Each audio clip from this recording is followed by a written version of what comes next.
Ini sambil nunggu pesertanya Udah kok tuh. join, aku bacain rundownnya sekilas ya. Iya. Ini yang pertama Oke. nanti ada pembukaan, terus bacain rundownnya. Terus nanti kita bakalan ada sesi perkenalan profilnya Karilia juga. Terus presentasi dari Karilia sekitar 30 menit paling lama. Dan abis itu baru kita tanya jawab peserta. Abis itu nanti aku bakal ngerangkum materi obrolan bedah buku hari ini sesingkat mungkin biar nggak kebanyakan makan waktu nanti. Habis itu kita langsung pemilihan pemenang, habis itu baru penutupan. Gitu. Oke. Oke, ini mau langsung mulai aja apa gimana? Ditunggu bentar lagi. Ditunggu. Ini jam berapa? Jam 10 lewat 4 ya? Kita tunggu Ya, 1 menit lagi. 10 lewat 3, 2 menit lagi berarti. Itu bunyi apa ya?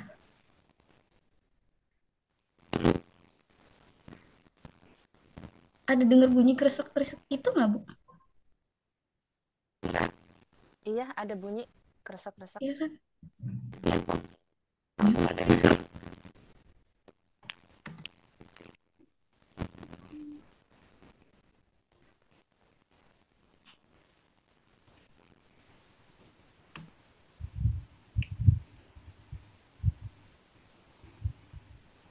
Tes, tes, tes. Apakah dari laptop ini tadi bunyinya?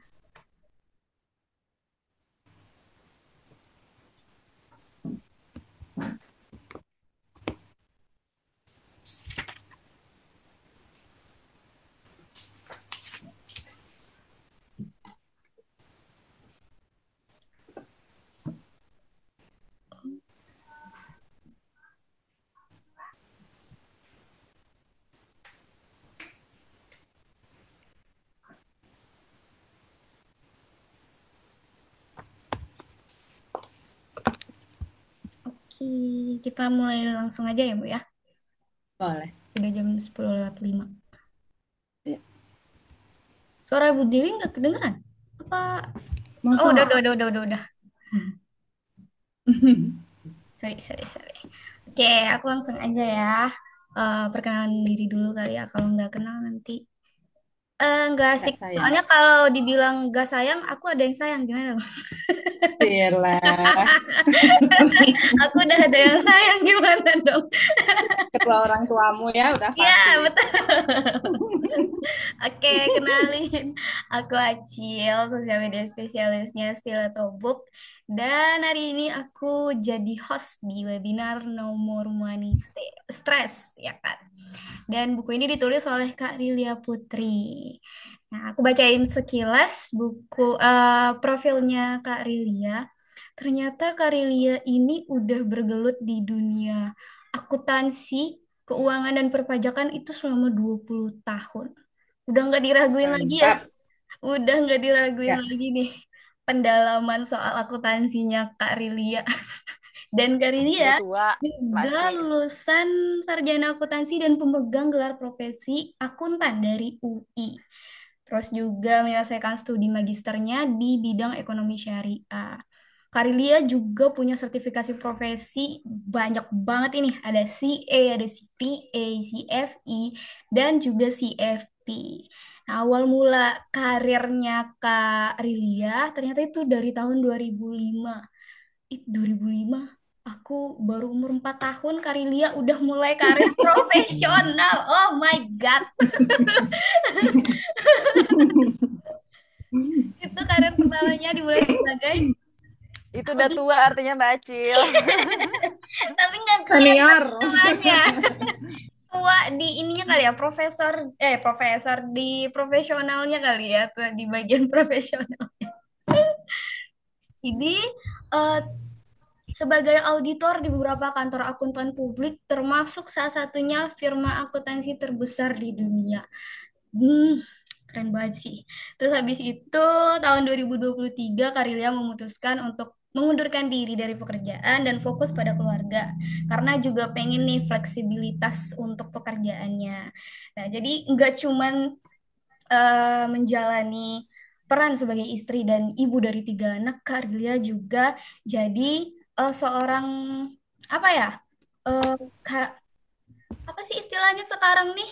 Entrepreneur juga nih. Bukan, apa ya istilah gaulnya Apa? sekarang? Ada tuh istilah gaulnya high value woman yang merangkap sebagai istri, ibu, dan juga perempuan karir gitu. Keren banget karir ya.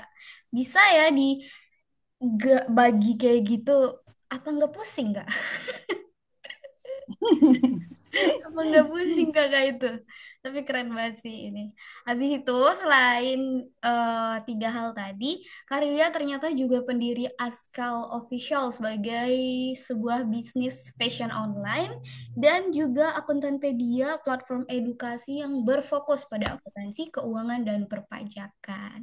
Nah, sebagai bentuk dedikasinya Kak Rilia dalam membagikan pengalaman dan ilmunya, Karilia juga ini nulis buku yang bakal kita bedah hari ini, No More Money Stress gitu. Nah, aku juga ditemenin sama Bu Herlina Dewi sebagai Direktur Stiletto Book dan yang akan membantu kita dalam proses pembedahan kreatif buku No More Money Stress ini. Jadi, sekarang langsung aja biar aku nggak kebanyakan babi bu juga. Langsung aja ya, kita persilakan ke Karilia untuk melakukan presentasinya. Oh, baik, ini langsung saya presentasi atau Mbak Dewi dulu yang ada yang mau memberikan apa namanya Boleh saya sapa-sapa bridging? dulu ya Kak ya, Iya, sebentar silakan. ya Kak. Ya, nggih. Iya, seneng banget sih bisa apa namanya sebagai pembedah di buku Kak Rilia No More Money Stress ini cara mudah kelola uang dengan akuntansi rumah tangga. Kebetulan saya juga dari akuntansi nih Kak. Jadi dan dulu tuh pernah ya pengen banget jadi perencana keuangan. Itu benar-benar pengen banget Kak. Tapi karena dulu itu saya dari akuntansi sini di UGM. Terus rata-rata itu kebanyakan kan di Jakarta ya untuk ngambil profesi apa segala macam. Jadi ya udah diurungkan. Jadi ya udah akhirnya sekarang malah jadi ini nerbitin bukunya Kak Rilia. Jadi ini sebuah apa ya kehormatan bisa membedah buku Kak Rilia dan saya udah baca juga benar-benar bukunya itu bagus banget disusun dengan sistematis benar-benar kita tuh kayak punya konsultan keuangan dalam bentuk buku gitu ya di apa namanya dituntun step by step bagaimana cara menyusun anggaran terus sampai cara check up laporan kesehatan keuangan rumah tangga kayak gitu. Jadi lengkap banget buat teman-teman. Nanti kita bisa langsung tanya-tanya ke Kak Rilia. Ini sebelumnya nanti Kak Rilia biar ini apa kan sedikit tentang isi bukunya. Habis itu saya sudah punya beberapa pertanyaan nih biar calon pembaca semakin penasaran karena ini juga nanti kan diunggah ke YouTube ya. Jadi harapannya nanti juga semakin banyak orang yang melihat webinar ini dan juga mendapatkan ilmu tentang akuntansi keuangan rumah tangga gitu. Karena memang kalau di sini buku ini dirancang untuk membantu kita memahami bagaimana anggaran dibuat, bagaimana mengaudit pengeluaran kita dengan pola pikir seperti seorang auditor. Bagaimana memastikan bahwa setiap sen yang kita keluarkan memberikan nilai maksimal bagi keluarga dan yang paling luas adalah agar kita dapat memahami bagaimana penerapan konsep pengelolaan keuangan ke dalam kita mengadopsi keuangan perusahaan ke dalam keuangan rumah tangga kita dan tidak diragukan lagi ya dengan background pendidikan Kak Rilia Putri dan pengalaman selama 20 tahun ini benar-benar buku ini tuh worth it banget untuk dibaca teman-teman baik yang sudah berkeluarga terutama yang sudah berkeluarga atau untuk literasi keuangan ya buat teman-teman yang masih single gitu agar nanti nggak kaget ketika ternyata keuangan keluarga itu rumit banget, banyak banget yang harus diatur segala macam gitu. Begitu teman-teman, semoga teman-teman apa namanya, semangat ya sampai akhir, nanti kita sampai jam setengah 12, dan ada 2 buku nih hadiah buat giveaway teman-teman yang nanti akan dipilih langsung ke Kak Rilia Putri. Silakan Kak, dijelaskan dulu secara singkat apa sih isi buku ini. Kalau lihat di daftar isinya tuh bener-bener lengkap banget, dan ini bukunya tuh full color ya. Jadi teman-teman tuh kayak misalnya di tabel-tabel kayak gini tuh dibuat full color gitu, jadi nggak boring bacanya, enak banget. Dan ini tuh yang paling mencolok dari buku ini tuh benar-benar disusun dengan cara yang sistematis banget. Kita tuh benar-benar kayak dibantu gitu step by step. Gak heran sih karena memang sudah expert banget ya di bidang keuangan rumah tangga.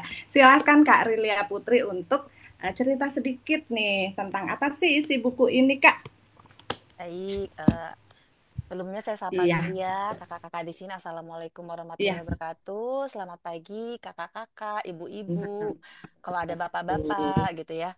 Syukur alhamdulillah kita semua dipertemukan di ruangan Zoom ini. Mudah-mudahan kita semuanya sehat dan apa yang kita harapkan sebelum mengikuti webinar ini, insya Allah akan tercapai nantinya gitu ya.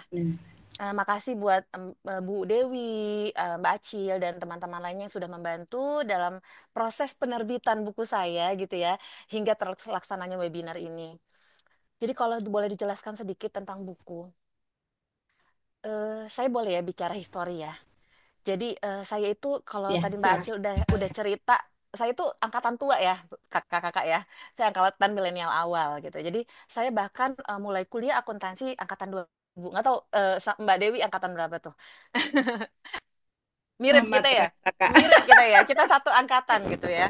Nah, angkatan 2000, bayangin ya Kak, Mbak Bu Dewi, Kak Acil gitu ya, dari angkatan dari tahun 2000 itu ya sampai dengan beberapa tahun setelahnya, saya itu tidak pernah menerapkan akuntansi dalam kehidupan saya gitu ya. Saya lulus di 2003, hampir 2004, kemudian saya kuliah lagi, kemudian saya bekerja sebagai auditor, saya bekerja di perusahaan gitu ya. Sepanjang itu saya menerapkan akuntansi itu di perusahaan.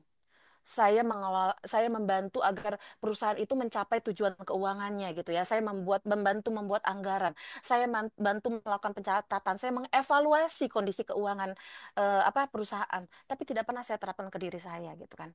Nah, kemudian tuh di sekitar tahun 2008 tuh saya mulai menerapkan pengelolaan keuangan di personal saya. Tapi saya nggak menggunakan pendekatan akuntansi gitu. Jadi saya belajarnya itu dikit-dikit, sketcher, Bu Dewi. Pertama saya bikin anggaran dulu. Habis itu saya bikin pencatatan. Kadang-kadang dievaluasi. Jadi saya tuh agak, ini kok ada yang salah ini dengan metode saya nih. Saya bilang gitu kan ya. Ini kok nggak komprehensif ini caranya ini kan. Akhirnya saya mikir, ada yang aneh sama saya ya. Saya punya ilmu, saya punya pengalaman, tapi kok nggak dipraktekin dalam kehidupan saya gitu kan ya. Akhirnya berapa tahun yang lalu ya, bisa sekitar 7 atau 8 tahun yang lalu, itu saya mulai mencoba mencari literasi tentang penerapan akuntansi di rumah tangga gitu. Karena pikir perusahaan itu nggak jauh beda sama rumah tangga. Perusahaan punya pendapatan, rumah tangga punya. Perusahaan punya pengeluaran, rumah tangga punya. Perusahaan punya aset, rumah tangga punya. Perusahaan punya pimpinan, sumber daya manusia, rumah tangga pun punya.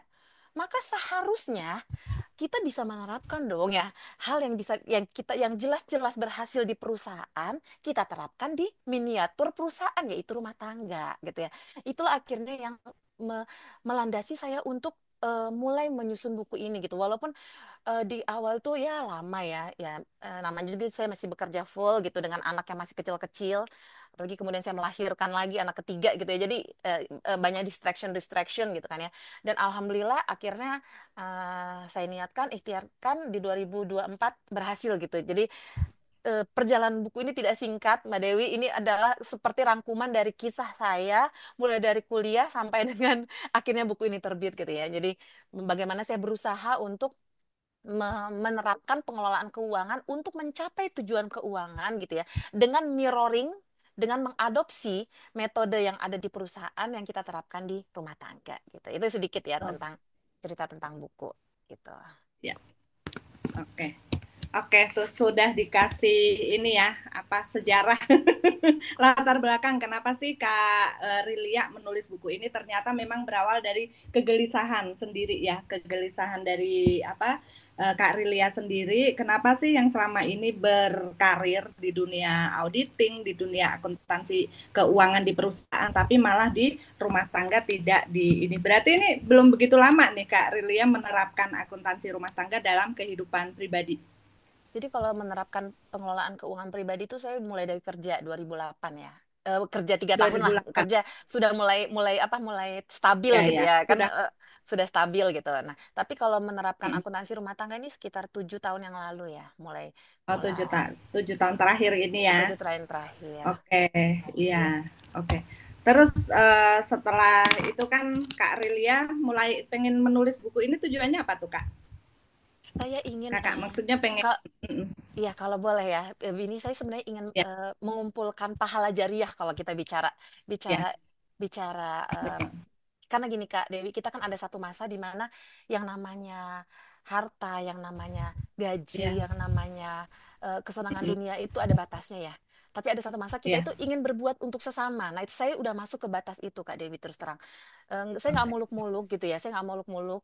Saya cuman pengen apa yang saya miliki, saya bisa berbuat sedikit aja gitu ya untuk sesama itu aja gitu ya.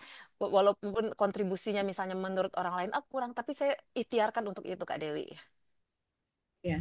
Dan ini juga tercermin juga ya karena di sini juga ada pandangan-pandangan bukan pandangan ya tapi kutipan-kutipan dari Al-Qur'an tentang bagaimana itu utang, bagaimana ini gitu tuh ini tuh lengkap banget ya selain apa bukunya secara teknis gitu mengajarkan tentang bagaimana mengelola keuangan rumah tangga juga dikasih selipan tentang bagaimana Al-Quran memandang hal ini. Bahkan ketika di sini juga ada kutipan bahkan dari zaman Nabi dulu juga beliau sudah menerapkan ya Ya, akuntansi menerapkan keuangan. Jadi pengelolaan buat keuangan. teman-teman yang iya, buat teman-teman yang Muslim ini sebagai apa nilai tambah gitu ya karena di dalam buku ini tuh lengkap banget gitu. Nah, terus nih Kak, aku ada beberapa pertanyaan nih. Udah aku Sampai catat. sampai buka itu ya, buka contekan pertanyaan Iya, ya. contekan. Kemarin aku baru baca ini dan menarik banget langsung habis dalam sehari ya dan aku Masya langsung beberapa Allah. jadi buat teman-teman nanti bisa sambil dicatat aja kalau ada beberapa pertanyaan yang berkaitan dengan apa masalah keuangan pribadi atau pengen tahu lebih dalam tentang isi buku ini bisa langsung disampaikan nanti kalau udah dibuka sesi tanya jawab mumpung nih ada ahlinya praktisi keuangan kita. Nah Kak, ini pertanyaan yang pertama nih, seberapa penting sih sebuah rumah tangga melek tentang literasi keuangan dalam hal ini yang lebih spesifik itu tentang akuntansi rumah tangga gitu Kak Rilia. Jadi ya Kak ya, kalau menurut saya ya, setiap orang yang sudah berdikari, yang sudah mandiri ya, personal, Ya, rumah tangga, itu masalahnya sama. mm-mm. Bagaimana dengan pendapatan yang terbatas itu bisa memenuhi pengeluaran yang banyak gitu loh. Kita nggak bisa menampik itu ya. Kecuali kalau kita bicara orang-orang dengan penghasilan triliunan itu kayaknya bukan kelas kita ya Kak ya. Namun kalau kita masuk kelas Iya menengah benar. itu nggak bisa kita tampik. Mau sebesar apapun pendapatan, yang namanya pengeluaran juga banyak gitu ya. Dan eh, ketika seseorang atau keluarga tidak bisa mengelola pendapatannya tersebut gitu, itu akan mendatangkan permasalahan di kemudian hari gitu. Kenapa? Karena setiap keluarga itu pasti punya tujuan keuangan, disadari atau tidak. Misalnya aja nih, Mbak Acil sudah punya yang disayangi katanya. Dia pasti punya tujuan kan, misalnya 3 tahun lagi ingin menikah gitu ya. Biaya pernikahan itu juga memerlukan perencanaan gitu. Itu bukan sesuatu yang bisa dipandang ini ya, dipandang sebelah mata gitu. Ketika misalnya Mbak Acil, maaf ya, saya ambil contohnya Mbak Acil yang paling simpel gitu ya. Misalnya Mbak Acil ternyata mau menikah, eh, tidak menyiapkan apa perencanaan, pengelolaan gitu ya. Akhirnya nanti pada hari H ternyata dananya tidak cukup gitu. Akhirnya menimbulkan masalah baru, harus berhutang lah gitu ya, ataupun hal-hal lainnya gitu. Jadi setiap keluarga itu pasti butuh yang namanya pengelolaan keuangan karena dia punya tujuan keuangan gitu ya. Karena dan juga dia menghindari hal-hal misalnya nantinya akan ketika ada permasalahan akhirnya dia terpaksa berhutang gitu kan ya. Kemudian juga dia segala sesuatu di dunia ini, Mbak Dewi itu tidak pasti. Itu konsep paling dasar gitu ya. Satu-satunya kepastian hanya kematian gitu ya. Jadi bisa aja eh, saat ini gaji kita 50 juta, besok gaji kita 1 juta gitu ya, atau bahkan tidak berpenghasilan, itu bisa saja.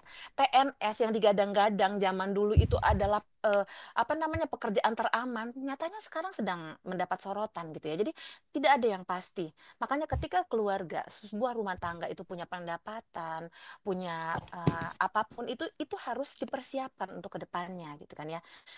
Kalau saya boleh sedikit ngambil kisah Nabi Yusuf aja ya, kisah Nabi Yusuf ya. Untuk teman-teman Muslim eh, mungkin tahu gitu ya bahwa bahkan Nabi Yusuf saja sudah merencanakan perencanaan keuangan gitu ya, mulai dari ketika masa-masanya sedang ada pendapatan beliau menabung 7 tahun untuk menghadapi 7 tahun masa panceklik gitu kan ya. Dan Nabi Muhammad sudah menerapkan itu gitu, ada dalam hadisnya. Jadi menurut saya keluarga itu sangat butuh yang namanya literasi keuangan untuk dia mencapai tujuannya, mencapai kehidupan yang lebih baik di kedepannya, menghindari permasalahan keuangan gitu ya, dan lain-lain gitu. Dan kalau bahasanya itu menghindari money stress ya. Nanti kita akan lihat ya seperti apa gitu ya. Kalau money stress itu kayak apa sih sebenarnya gitu ya. Itu juga itu penting ya Nah, dihindari. Mbak Dewi nggak kedengeran suaranya.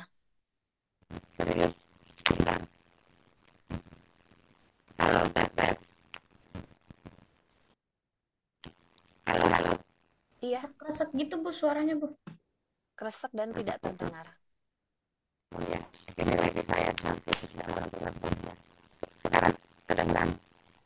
Masih kresek.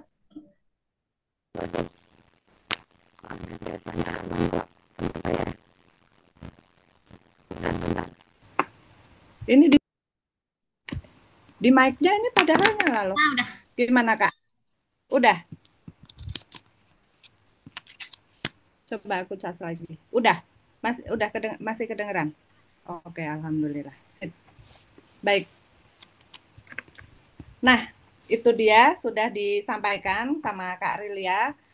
Seberapa penting nih apa literasi keuangan untuk ini, karena banyak banget persoalan terjadi dalam rumah tangga itu bermula dari keuangan yang tidak sehat gitu ya. Makanya penting banget kalau kita harus melek literasi keuangan gitu. Nah, aku mau nanya ke Kak Rilia Putri karena di sini juga ada disebut beberapa check up keuangan ya di rumah tangga gitu. Kapan sih Kak keuangan rumah tangga dikatakan sehat dan kapan dikatakan tidak sehat, Kak Rilia Putri? Jadi keuangan tuh sebenarnya mirip-mirip kayak fisik kita ya, badan kita gitu kan ya. Kalau badan kita kapan badan kita dikatakan tidak sehat itu ada ciri-cirinya, misalnya kita demam, pilek gitu ya. Begitu juga keuangan, keuangan rumah tangga. Ada ciri-cirinya kapan dikatakan sehat dan kapan dikatakan tidak sehat. Salah satu caranya biasanya dinilainya melalui indikator ya. Kalau orang keuangan tuh kenalnya rasio-rasio keuangan gitu kan ya. Nah, tapi paling simpelnya gitu ya, paling mudahnya untuk orang-orang awam, sesuatu keuangan itu dikatakan sehat apabila misalnya eh, pendapatannya itu lebih besar daripada pengeluaran. Itu paling simpel, walaupun itu belum tentu bisa dikatakan betul-betul sehat gitu ya. Kemudian juga tidak ada utang, kan ya. Tidak ada utang ataupun kalaupun ada utang itu bisa apa namanya, dikelola dengan baik. Nah, itu yang kadang-kadang orang lupakan gitu kan ya. Kemudian juga dana darurat. Itu yang penting buat sebuah keluarga. Ketika sebuah keluarga punya dana darurat, itu bisa seperti menghindari adanya permasalahan di kemudian hari gitu. Itu adalah hal basic sebenarnya buat pengelolaan keuangan ya, dana darurat. Dan ketika sebuah keluarga sudah memiliki dana darurat, berarti keuangannya sudah cukup mulai masuk dikatakan kategori sehat gitu. Walaupun ada banyak faktor lainnya gitu ya. Kemudian juga saat dia mulai bisa melakukan pengelolaan keuangan secara terstruktur gitu ya, ataupun ketika dia sudah bisa mulai merencanakan masa depan, ada pos-pos tabungannya, ada pos-pos investasinya. Nah, itu semuanya bisa dikatakan keuangannya mulai sehat. Secara kasat mata, Bu Dewi ya. Walaupun kalau kita ingin eh, lebih ya pasti itu harus diukur melalui tools keuangan gitu ya, sebenarnya seperti itu. Iya. Dan di sini sebenarnya sudah ada juga nih beberapa yang disampaikan sama Kak Rilia dalam bukunya, misalnya check up keuangan itu dengan menghitung rasio-rasionya nih. Seperti rasio apa aja ya? Sebentar aku kontak dulu. Apa aja Kak rasio-rasio Kak? Itu salah satunya rasio tabungan, rasio Iya, likuiditas, betul. kemudian Nah, kayak gitu. ya, rasio kekayaan. Kemudian apakah Mm-mm. menentukan batas maksimal berapa utang kita yang diperbolehkan gitu ya, agar dapat Iya. dikatakan sehat gitu kan. Kemudian Mm-mm. juga seperti contohnya simpelnya nih, Kak Dewi misalnya janganlah nanti Mm-mm. saya bawa-bawa nama orang ya. Namanya Desi juga ada nama orang ya. Dian deh. Namanya bunga aja. Ya udah bunga-bunga. Bunga aja. Nah, Kak Bunga itu Bunga. misalnya uangnya 2 miliar, Kak. Kak, ini kisah nyata Hmm. juga ya. Sebenarnya banyak teman saya seperti itu. Dia punya aset sangat Ya. besar. Dia asetnya itu sampai 2 Mm-mm. sampai 3 miliar. Tapi sayangnya Mm-mm. asetnya itu banyak di aset, Kak. Ketika kemarin COVID, dia hanya punya tabungan Iya. sebesar berapa puluh juta. Dia coba Mm-mm. jual yang namanya tanah, nggak laku-laku gitu kan ya. Kondisi kita lagi resesi gitu kan ya, jual rumah nggak laku-laku, jual mobil nggak laku-laku. Akhirnya dia pinjem sana, Mm. pinjem sini. Padahal kalau saya lihat dari laporan keuangannya, Kak, kekayaan dia itu 3 miliar lebih gitu ya. Dia punya rumah, dia punya mobil, dia punya tanah. Tapi dia hidupnya menderita Mm-mm. gitu. Nah, itu sebenarnya bisa dikatakan tidak sehat, Kak, kalau kondisi begitu. Karena dari rasio keuangan Mm. jelas, dia tidak liquid. Ketika ada Iya. permasalahan, dia tidak bisa memenuhi mengatasi permasalahannya tersebut. Nah, itu salah satu contoh simple ya Kak ya, yang Mm-mm. dikatakan contohnya yang tidak sehat gitu ya. Iya, oke. Berarti itu tidak menjamin ya, walaupun kita punya tabungan dalam bentuk aset gitu yang tidak liquid, itu tidak menjamin hidup kita bakalan lebih tenang gitu ya, karena ketika Betul, kita mau butuh uangnya ternyata untuk mencairkan aset tidak segampang itu ya, apalagi waktu itu kita resesi gitu. Siapa orang mau beli tanah yang ada semuanya jual dan nggak ada yang beli juga gitu ya. betul Nah, di sekali. sini juga ada loh investasi, macam-macam investasi yang bisa kita lakukan dan yang paling gampang liquid, yang misalnya untuk investasi jangka panjang segala macam di sini lengkap banget. Jadi teman-teman tuh dikasih gambaran dengan sangat jelas oleh Kak Rilia Putri. Oke Kak. Nah, bicara tentang akuntansi rumah tangga itu kan kita hal paling dasar itu kan kita bikin anggaran nih ya Kak ya, anggaran keuangan rumah tangga gitu ya untuk 1 bulan gitu. Setiap bulan kita harus bikin plot pos-pos pendapatan dan pengeluaran. Nah, di sini tuh kan ada banyak nih dasar penyusunan anggaran, ada metode tradisional, zero based budgeting, Pareto, metode 50 30 20 dan pay yourself first. Ini saya malah fokusnya ke sini, ke pay yourself first tuh tak pikir tuh kita harus memenuhi kebutuhan diri dulu gitu kan. Ternyata enggak ya. Ternyata tuh malah pay yourself first itu maksudnya disuruh nabung dulu baru sisanya untuk ini gitu ya. Jadi memang kita harus dipaksa gitu ya untuk menabung dan hidup sesuai dengan standar pendapatan kita gitu ya kan. Kalau misalnya memang pendapatannya ternyata kurang ya kita dipaksa untuk cari pendapatan sampingan. Seperti ini di sini juga udah dibahas juga nih bagaimana biar laporannya itu tidak defisit gitu. Jadi nih yang mau aku tanya ini Kak, dari dasar penyusunan anggaran ini menurut Kakak buat para pemula nih yang baru mau mulai mencatat laporan keuangan di rumah tangga gitu, yang paling recommended yang mana nih Kak? Jadi Kalau sebenarnya dari kalau buku ini. sebenarnya yang namanya metode anggaran tuh banyak ya Kak ya. Tapi yang aku rangkum di buku itu adalah beberapa metode yang umum digunakan gitu. Nah, Oke. mengenai Mm-mm. manakah yang paling bagus, manakah yang paling tepat, itu sebenarnya tergantung pribadi masing-masing, Bu Dewi. Cocoknya yang Oke. mana gitu ya. Terus terang saya sendiri itu sudah mencoba berbagai jenis metode gitu ya. Saya pernah menerapkan 50, 30, 20 gitu ya. Ternyata saya bilang, ada yang nggak pas nih gitu ya.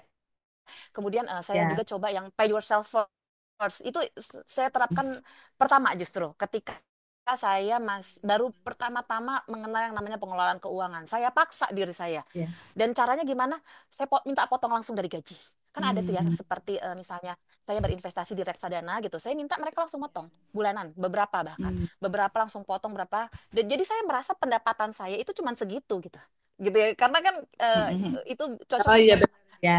ibu yang wanita-wanita muda gitu yang kadang-kadang masih waktu itu saya masih muda ya kalau sekarang saya sudah tidak muda yang masih ingin ini ingin itu gitu kan ya jadi saya paksa diri saya dengan cara motong seperti itu kembali ke pertanyaan Dewi tidak ada yang benar tidak ada yang salah yang itu semua tergantung Hmm. kenyamanan jadi nggak bisa dipaksa misalnya Hmm. harus 50 30 20 ada yang bilang saya nggak mau cuma nabung 20% kalau 50 30 20 itu kan Ya, 50 kebutuhan 30 gaya hidup 20 apa namanya tabungan gitu. Ada yang tabungan. bilang nggak mau gitu kan ya. Ya. Saya maunya 50 tabungan bisa gitu kan. Ada juga yang bilang bahkan Ah, ada yang bilang saya nggak sanggup 50 30 20 gitu karena dia pengeluarannya dia sandwich generation gitu ya. Dia juga banyak ya. pengeluaran lain. Ya kita tidak bisa paksakan.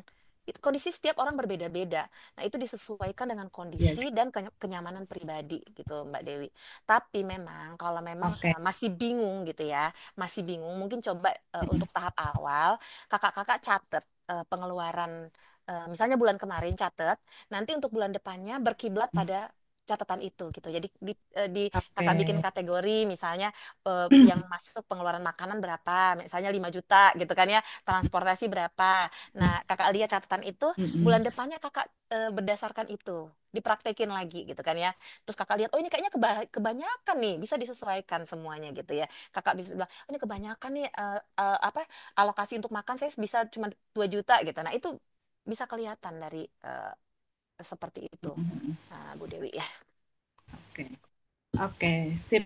Ini jadi di buku ini tuh sudah diajarkan ya teman-teman bagaimana sih dasar menyusun menyusun anggaran dan itu nanti bisa disesuaikan dengan apa? Dengan gaya masing-masing pribadi ya. Tapi di sini sudah ada panduannya bagaimana cara menyusun anggaran yang baik mulai dari yang seperti yang tadi disampaikan Kak Rilia itu ya dengan metode tradisional gitu. Kalau baru pertama banget dicatat dulu aja gitu ya, dimasukin ke kategori pengeluaran yang rutin dilakukan bulanan, terus habis itu baru dipakai untuk menyusun anggaran di bulan selanjutnya gitu sambil terus dievaluasi gitu. Kira-kira mana sih yang bisa dikurangin, mana yang bisa ditambah, syukur-syukur di bagian tabungan itu nanti yang dibanyakin 50 sama 50 gitu ya, itu alhamdulillah banget bisa nabung 50% dari pendapatan kita kalau punya tujuan-tujuan tertentu gitu ya. Kayak di sini juga ada nih bagaimana tujuan-tujuan keuangan tuh kita punya harus harus punya ya biar kita semangat nih untuk nabung, menyisihkan untuk dana darurat, terus misalnya kita pengen beli apa-apa gitu, ada tuh bagaimana sih cara kita menyusun tujuan keuangan kita gitu ya Kak ya. Nah, sekarang nih kalau misalnya kita udah nyusun anggaran dengan tirik-tirik gitu ya, dengan detail kayak gitu. Terus tirik-tirik lah pokoknya Kak. Oh ya, aku mau nginget teman-teman kalau misalnya nanti Aduh, hilang lagi suaranya Bu Dewi. bentar. Ya, Ya Allah, kenapa sih? Udah Kak, udah ada udah. lagi. Udah Oke, jelas. alhamdulillah. Nah, teman-teman, aku mau ngingetin ke teman-teman kalau kadang kan ya kalau mau nanya tuh kadang malu gitu ya, bisa sambil di chat aja nih di sini. Jadi teman-teman bisa sambil dengerin, apa bikin ngetik pertanyaan di kolom chatting nanti aku bacain gitu sambil jalan. Nah, Tadi ya Kak, balik lagi ke anggaran nih. Kita udah nyusun, sudah mulai bisa nih karena udah dikasih panduan juga bagaimana cara menyusun anggaran di sini, cara mengelompokkan kategori pengeluaran, mana pengeluaran primer, mana pengeluaran yang sifatnya head on. Nah, biasanya apa sih Kak yang bikin apa anggaran kita itu tidak berjalan maksimal? Ternyata nggak sesuai gitu dengan apa yang sudah kita bikin di awal gitu. Ternyata pengeluaran yang untuk ngopi harusnya cuman 5% jadi 20% gitu. Biasanya apa sih Kak yang bikin kita tuh boncos gitu anggarannya? Sampai ngutang, sampai ini gitu. Gimana Kak? Eh, yang pertama itu biasanya kita tuh nggak realistis bikin anggaran. Jadi Hmm, misalnya hmm, saya pengen nabung gitu, maka saya akan hmm. menabung 50% gitu kan ya. Bulan depannya, aduh nggak sanggup gitu kan ya. Itu yang paling paling relate banget ya. Kita kita semangat di awal gitu loh. Saya pengen nabung gitu kan ya. Itu relate banget kan ya. Kemudian juga bisa kita itu tidak tidak memiliki dana darurat, Kak. Itu bisa bikin boncos. Jadi gini, misalnya nih, Iya, si bunga tadi ya, si bunga tadi dia iya, itu tiba-tiba dia dapat musibah gitu kan ya. Dia kan tidak menganggarkan musibah dalam anggarannya gitu kan ya. Kemudian misalnya lah mobilnya kecelakaan gitu ya. Dia tidak punya dana darurat. Padahal dia sudah bikin anggaran itu bulan ini 20% menabung gitu kan ya. Begitu ada mobilnya kecelakaan, otomatis dia terpaksa mengalokasikan tabungannya untuk ke sana gitu. Karena dia nggak punya dana darurat. Beda kasus kalau dia tuh iya. punya dana darurat yang dia cicil gitu. Tiap bulan misalnya dia sudah menyicil dana darurat sehingga sudah ada nilai tertentu gitu ya. Sehingga anggarannya tuh dia bisa komit untuk itu gitu. Kemudian juga nggak usah jauh-jauh. Misalnya kita berada di suatu lingkungan yang memang memaksa kita hedon. Kalau bisa dijauhi sih ya Kak ya kayak gitu ya. Betul. Karena teman-teman gitu ya yang maunya beli tas apa namanya bermerek gitu ya atau apapun gitu. Saya tidak tidak menjudge gitu salah. Boleh kalau memang punya alokasi gitu ya. Namun kalau Iya. itu dijadikan kebiasaan, kita jadi impulsif buyer. Nah, itu yang mungkin sebaiknya kita hindari gitu kan ya. Hmm. Dan yang paling penting Kak ya, biasanya boncos itu terjadi ketika kita nggak punya tujuan keuangan yang jelas. Kita nggak punya tujuan. Hmm, Jadi kita cuma nabung, tapi kita nggak tahu tujuan kita apa. Akhirnya nabung-nabung, oh betul. oh iya ya ngapain? Udahlah kita pakai lah ngapain gitu. Kita nggak punya, kita nggak misalnya kita nggak pengen punya rumah, kita nggak punya rencana menikah, kita nggak punya rencana dana pendidikan, kita membiarkan semuanya mengalir. Nah itu yang berbahaya. Kita nggak punya tujuan. Terumbang-ambing ya Kak ya. Iya betul. Saya pernah di posisi itu loh Bu Dewi. Saya pernah Hmm, berada di hmm, posisi hmm, itu. hmm. Saya nggak punya tujuan keuangan yang jelas. Saya pikir kebetulan waktu itu penghasilan saya lumayan ya di perusahaan gitu. Saya pikir Iya, saya mampu kok membiayai kalau biayai sekolah gitu ya. Misalnya mau liburan ke luar negeri itu saya mampu nggak usah gitu ya. Saya punya tujuan jangka panjang gitu kan ya. Akhirnya saya jadi impulsive buyer. Saya jadi impulsive buyer. Saya berada di lingkungan teman-teman yang lumayan hedon gitu ya, yang tas bermerek, sepatu bermerek gitu kan ya dan lain-lain gitu. Saya pernah di posisi itu. Jadi saya paham banget gitu ya. Kenapa mau mau pendapatan sebesar apapun itu habis kalau nggak bisa kita kelola gitu Mbak Dewi. Tuh, baliknya ke sana gitu. Jadi oke. seperti itu. Betul. Itu kapan tuh Kak? Pas ini Kak Rilia.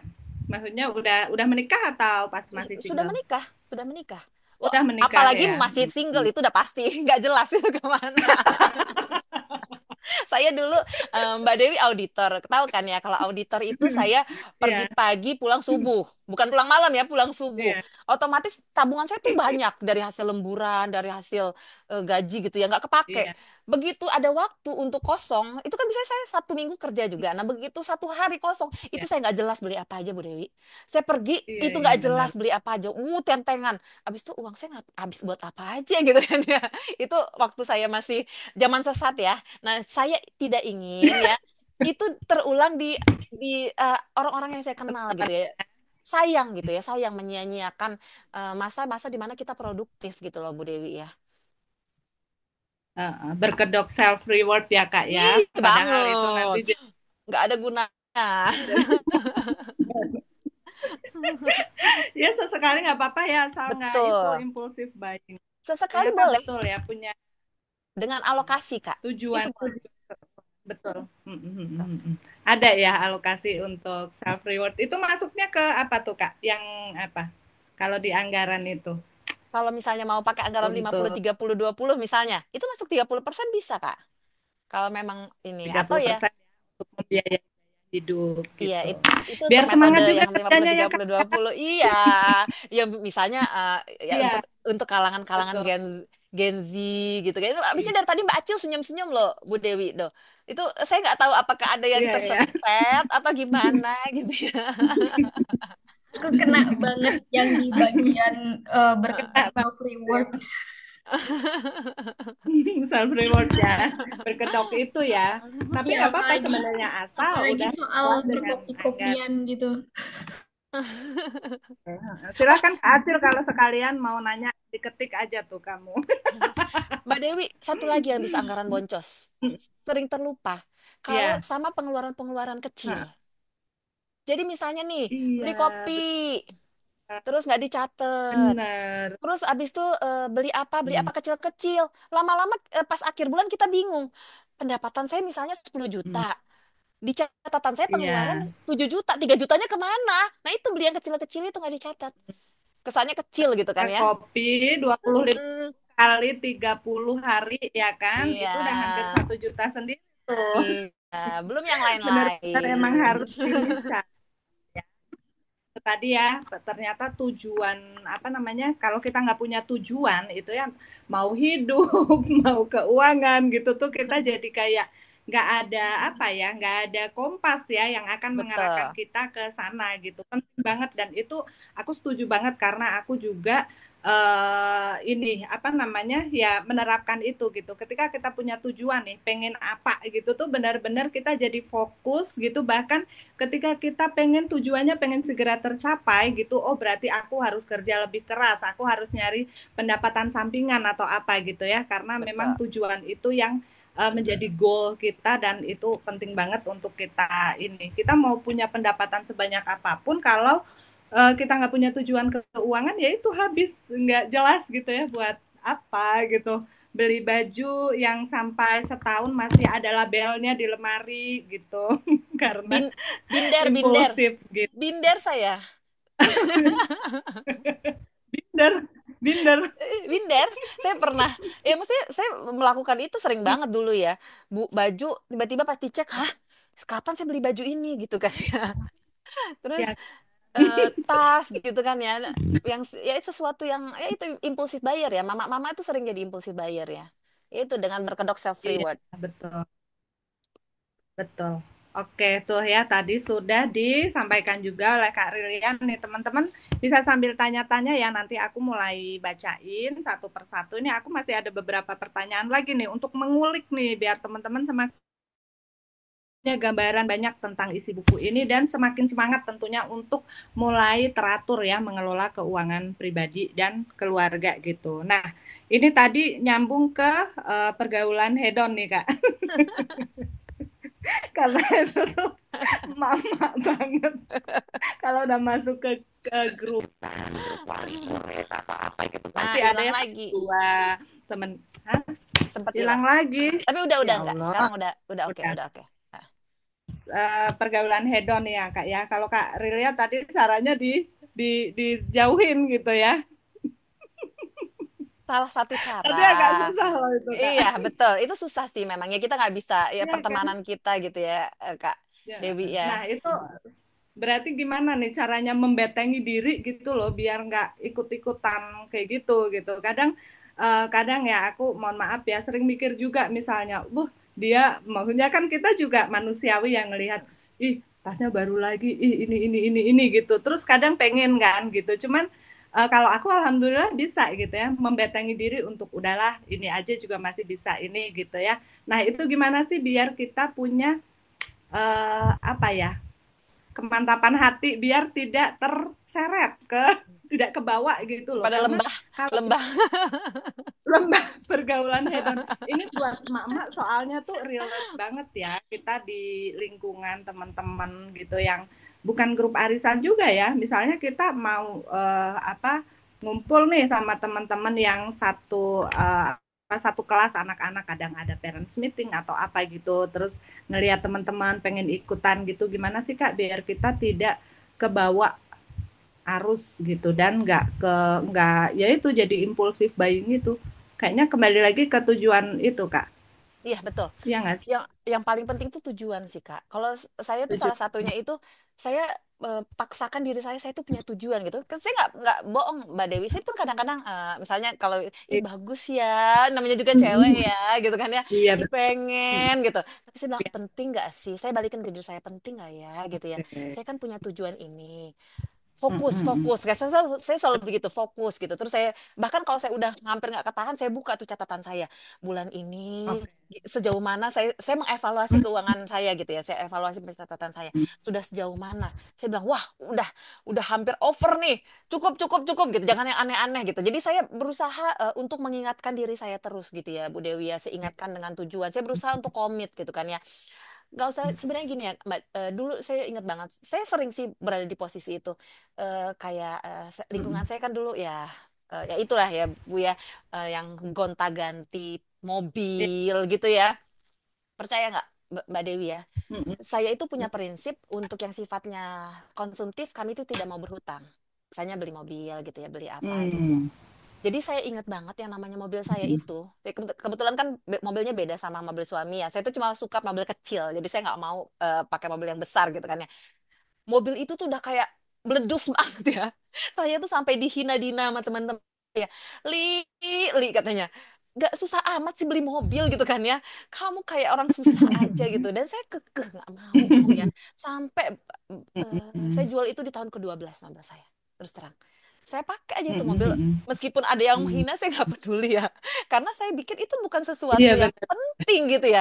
Saya saya nggak penting menurut saya untuk saya harus punya Betul. mobil yang dipandang orang lain bagus. No, gitu. Saya sih tidak butuh pengakuan orang lain. Saya punya tujuan, saya harus mencapai tujuan saya gitu. Dan kebetulan mobil itu hanya saya pakai untuk pergi ke kantor ataupun antar jemput anak gitu ya, nggak penting buat saya untuk sesuatu ya misalnya harus bagus atau harus apa gitu ya. Jadi saya pernah kok di posisi itu, wah kenyang telinga saya. Ada yang bilang, mobil kamu jelek banget sih, Li. Ada yang bilang Kenyang. gitu, please Deli. Katanya, kamu dapat bonus aja udah bisa beli mobil bagus, Li. Kenapa nggak dipakai gitu? Tapi enggak, bukan itu. Prioritas keuangan saya bukan itu, gitu kan ya. Jadi ya itu kita harus komit gitu ya. Itu yang paling penting. Tujuan keuangan Benar. kita ingat tujuan kita apa. Itu yang sebenarnya mungkin agak sulit dilakukan, tapi insya Allah bisa sih kalau kita kita berusaha. Iya benar-benar. Oke, iya menarik banget ya teman-teman karena beneran deh kalau udah jadi mama ya udah biasa nongkrong bareng sama teman-teman kayak gitu tuh telinga kita tuh benar-benar harus kuat gitu ya kalau misalnya kita punya tujuan tertentu yang pengen dipakai gitu ya. Saya juga beberapa kali tuh ada yang ngomongin kayak gitu kayak, ih masa ini bedaknya kayak anak SMA gitu. Masa? Bener-bener. Oh, iya, Tapi karena aku nganggapnya entrepreneur gitu ya. bercanda gitu ya. Iya, masa direktur ternyata bedaknya kayak anak SMA. Aku ning batin, ya ampun, asem-asem. Terus aku lihat, aku udah, emang kamu bedaknya apa gitu. Dia pamerin 3. Ya, aku pakai bedaknya ini, wah, ini merek-merek high class gitu Hmm. lah. Oke, gitu. Aku pakai ini juga nggak jadi jerawatan terus opo kok gitu. Jadi ya benar-benar Kak harus kuat iman ya kalau Ya, kita betul sekali, kuat kalau iman. kita udah masuk ke ini ke apa namanya ke komunitas ibu-ibu itu benar-benar ya menarik banget kan ini buat emak-emak silahkan merapat ya kalau mau nanya-nanya nih juga udah ada yang tanya nih. Nah terakhir nih Kak pertanyaan dari aku nih Kak. Apa nih tadi ya udah ya terus ini nah di sini tuh kan sekarang tuh kan lagi rame banget nih Kak tentang pinjol. Karena di sini sempat dibahas juga ya bagaimana apa namanya apa tentang pinjaman online di sini dan sekarang dengan berbagai kemudahan dan iming-iming dari pinjol kita apa sih Kak persyaratannya mudah gitu ya. Gimana sih pendapat Kak Rilia Putri untuk apa menyikapi ini biar kita tidak terjebak dalam kemudahan pinjaman online yang gitu. Gimana Kak? Jadi kalau saya apa ya, menurut saya pinjol itu atau itu tuh kayak seperti sesuatu solusi yang bisa menyelesaikan masalah ya kalau orang-orang ngelihatnya gitu ya. Ketika misalnya mereka ada masalah gitu. Padahal sebenarnya itu tidak menyelesaikan masalah. Itu memundurkan masalah. Dan bahkan bisa menjadikan masalah lebih besar gitu ketika misalnya butuh uang mendadak akhirnya meminjam gitu ya ke pinjol gitu. Jadi sebenarnya saya tidak akan menjudge orang yang memang butuh gitu ya untuk berhutang gitu karena setiap orang pasti punya alasannya masing-masing. Tapi sebaiknya sih kita pilih ya hal yang nantinya tidak memberatkan kita gitu. Kalau pinjol memang mudah di awal, tapi nantinya insya Allah akan memberatkan kita. Itu bunganya berlipat-lipat. Kalau memang Ya. memang butuh uang gitu ya, mungkin bisa mencari tetangga apa orang-orang terdekat gitu ya ataupun alternatif lain gitu ya. Kalau memang ini kaitannya dengan kebutuhan mendadak yang memang kakak-kakak itu nggak punya tabungan lagi, nggak punya dana darurat, nggak punya aset yang bisa dijual gitu ya. Kalau bisa ya sedapat mungkin ya hindari yang seperti itu gitu ya. Karena pinjol itu kerabat saya ada yang kena pinjol gitu ya. Dan efeknya luar biasa. Utang yang paling berapa ya utangnya belasan gitu sampai hampir ratusan gitu loh. Itu luar biasa saya sampai ya Allah gitu dan ya kalau dari sisinya kita gitu ya apalagi kalau saya misalnya ngelihat dari sisi pandangan saya sebagai muslim ya itu juga kan nggak diperbolehkan gitu kan ya namun juga kalau dari sisi kemampuan kita mampu nggak sih kita nantinya gitu ya jadi jangan jangan kita mencari solusi cepat tapi akhirnya ada masalah di kemudian hari gitu ya tapi memang kalau sedapat mungkin, kita tadi udah bahas panjang lebar di depan ya. Ketika kakak-kakak Ya. memang saat ini punya keluangan, please gitu ya, siapkan setidaknya dana darurat dulu gitu. Kalau ada masalah, bisa bertahan di situ gitu. Atau ketika kakak-kakak saat ini banyak aset yang namanya asetnya sangat sangat apa? Tetap gitu, sifatnya tidak liquid. Coba dievaluasi. Mungkin nggak untuk diubah menjadi aset liquid dan dipindahkan ke dana darurat gitu kan ya. Jadi mempersiapkan yang ketika ada permasalahan di kemudian hari kakak-kakak tuh tidak harus mencari solusi pinjol gitu ya. Yang nauzubillah min zalik ya kita hindarilah kalau bisa begitu ya Kak Ya. Dewi ya. Oke, berarti kita balik lagi ya ke itu tabungan. Memang dana darurat itu penting banget dan sebaiknya kita semua harus mempersiapkan ya Kak. Nah, itu besarnya berapa sih Kak yang ideal dana darurat itu? Biasanya kalau kita single itu 3 sampai 6 kali Kak. 3 sampai 6 Tiga kali sampai kali. dari pengeluaran bulanan kita kalau single. Hmm. Dan Hmm. itu akan bertambah seiring dengan kita punya tanggungan atau enggak. Misalnya Hmm. seperti saya nih, saya punya anak 3, Ya, maka itu minimal 12 kali 12 kali. ketika saya punya anak 3 gitu ya. Dan itu akan bertambah gitu ya. Seperti itu Mbak Dewi kira-kira. Itu yang jadi tujuan pertama ya yang harusnya Iya, sebagai apa kalau kita sudah mulai melek dengan literasi keuangan tuh hal pertama itu kita harus menyisihkan untuk dana darurat ya karena kita tidak tahu apa yang akan terjadi di kemudian kemudian hari hari. gitu ya. Nah itu dia pertanyaan-pertanyaan aku sudah semuanya. Ini masih ada waktu 35 menit nih. Aku mulai bacain. Kak Acil aja Pak aku nih yang bacain. Acil aja deh gantian. Boleh deh, pasti capek ya, Bu. Tuh udah banyak tuh. Iya. Padahal harusnya Kak Rilia yang lebih capek ya. Ayo Cil. Ini kan berhubung yang terakhir tadi soal apa ya? Alokasi dana darurat itu 3 yang sampai 6 kali itu pertanyaan aku sih sebenarnya. Mumpung itu yang terakhir, jadi itu Oh dulu gitu. deh yang ditanya. 3 sampai 6 kali pengeluaran tuh maksudnya gimana tuh, Kak? Jadi misalnya gini, Kak Acil tuh kan sudah mulai melakukan pencatatan nih. Ya, Gitu ya. Misalnya pas Kak Acil catat ternyata dalam sebulan Kak Acil tuh pengeluarannya adalah 5 juta misalnya gitu ya. Nah, Kak Acil kan single nih ya. Maka Kak Acil menyiapkan dana daruratnya itu minimal 15 juta itu di per satu bulan. account. Enggak. Oh, Jadi sampai dengan 15 juta, habis itu Kak Acil tinggalkan saja gitu. Jadi ketika misalnya ada permasalahan, Kak Acil udah mulai bisa fokus nih. Ini kan Kak Acil udah punya dana darurat nih ya, 15 juta misalnya. Nah, sesudah itu Kak Acil udah mulai bisa bikin tujuan yang lain. Misalnya Kak Acil ingin punya tabungan pernikahan. Nah, sebagian uang Kak Acil tabungannya bisa diarahkan ke sana. Atau ingin beli rumah, gitu kan ya. Nah, itu bisa paralel sebenarnya Kak Acil ketika sudah ada proteksi. Jadi memang karena dana darurat itu kan sifatnya proteksi ya. Sedangkan kalau yang namanya eh, rumah gitu ya, ataupun misalnya kalau pernikahan yang belum tahu kapan, itu adalah sesuatu yang sifatnya tidak mandatori gitu. Jadi Kak Acil sudah bisa menganggapnya investasi gitu. Nah itu Kak Acil bisa paralel, misalnya Kak Acil 20% untuk tabungan atau investasi, 10% untuk beli rumah, 10% untuk eh, tabungan pernikahan misalnya gitu ya. Selama Kak Acil sudah menyiapkan proteksi tadi, sudah punya cadangan dana darurat gitu. Berarti Kak memang Acil. sepenting itu ya Kak, dana darurat Betul. meskipun masih single. Iya, betul. Oke, ini kita lanjut pertanyaan yang ada di kolom chat. Karilia izin tanya, money stress yang menyebabkan keuangan keluarga nggak sehat itu apa aja? Ini kayaknya tadi udah dibahas ya Kak ya? Atau mau diulas lagi sedikit?